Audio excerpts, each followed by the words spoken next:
Liz Carmouche. Once again, we'll begin with a few questions from the media. Join us virtually. Go ahead, Tony. Hi, Liz. Hope you're well. I am. Thank you. How are you? Good. First question is, this fight, you're ranked at number 2 in the division, and you're fighting against someone who's unranked, and actually, to make their Bellator debut in this fight. It seems as if it's a very high risk reward for yourself. How do you respond to that?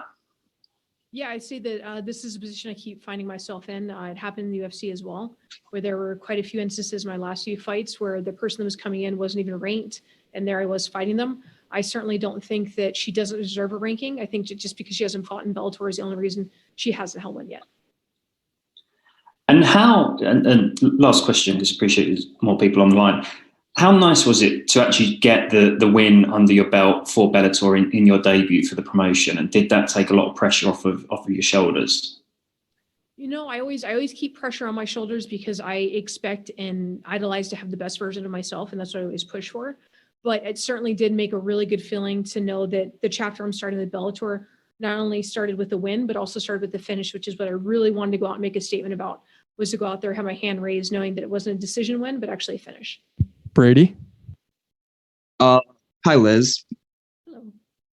Hello. Will you be looking to grapple with Porto despite her holding 11 submission wins? Yeah, whether we're on the ground doesn't bother me. I mean, she can have 11 submission wins, but I'm a whole different beast that she hasn't faced before. It can be standing and me against the cage. It doesn't matter where we go. It's something I'm prepared for and ready and looking forward to. Gavin. Hello.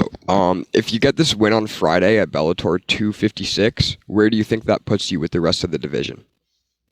I think if nothing else, just based on the rankings, a win would put me in title contention. If they're saying that I'm ranked 2-3, that I feel like that should automatically, just with this win, put me right on that track to going for that belt.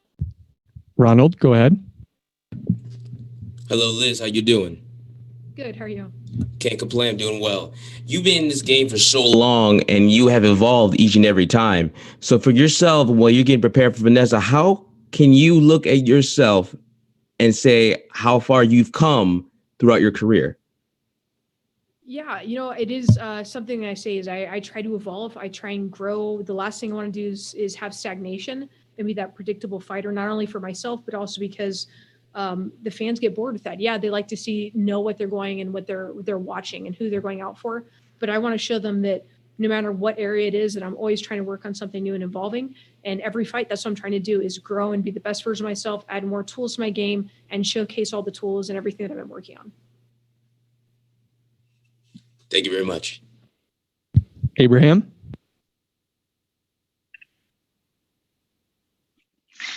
Hi, Liz. Abraham from the Fight League Report here. I was wondering, how do you feel this fight will play out? As you mentioned, she is unranked because she's possibly unranked since this is her first Bellator fight, but she has fought some big names outside of Bellator, including Chris Cyborg. How do you feel this fight is going to play out? I think it's going to be a really good fight because it's going to allow us, we're both mixed martial artists. It's not like one of us is strong in just one area. We're able to adapt and overcome for whatever that area happens to be, whatever that specialty. So I see it going anywhere that we need to I think both of us are going to be hunting for that finish and for those opportunities. So it's going to make it really exciting for the fans. But ultimately, what's going to end the night is my hand raised for the win. Pablo.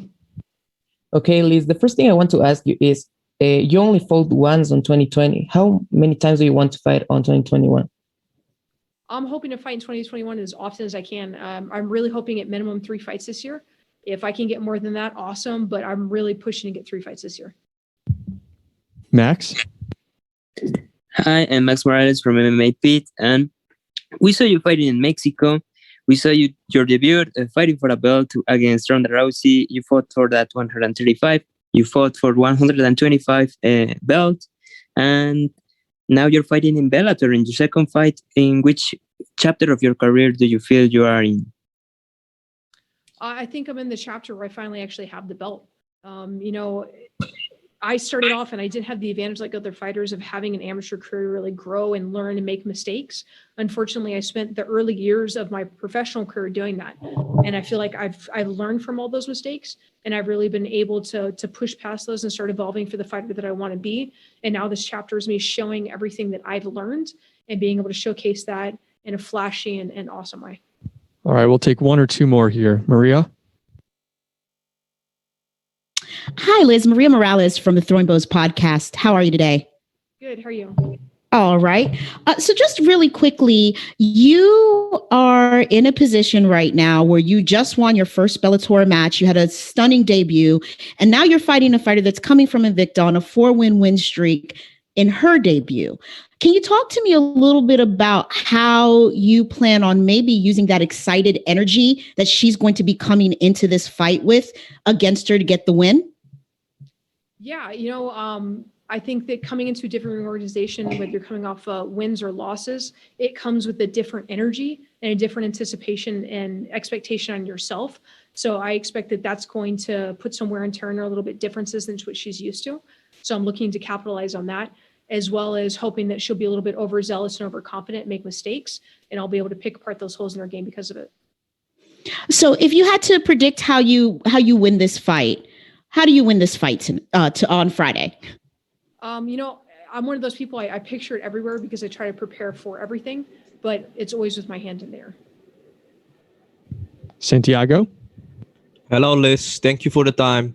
The women's flyweight division is absolutely stacked in Bellator. Denise Kielholtz is ranked at number 3, just one position behind you. Was a fight between you and Denise Kielholtz ever discussed?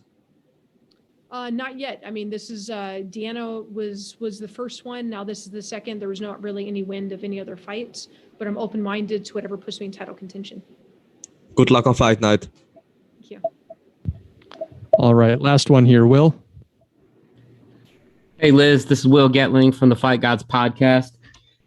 Hello. It was a strange move by the UFC to cut you after losing a title fight with Valentina. And since you came to Bellator, it seems like you have something to prove. What is it that you want to prove in Bellator? The biggest thing is just showcasing everything that I have. I've been in this for a long time, and I've learned a lot of things along the way. And I want to be able to show all the skills I have. And I don't feel like there's a lot of opportunities to do that. But with Bellator, I had a chance my last fight, and I was able to show some of it. And now I have another opportunity to showcase even more. Okay, good luck. Thank you. All right. Thanks for the time, Liz, and good luck on Friday. Thank you.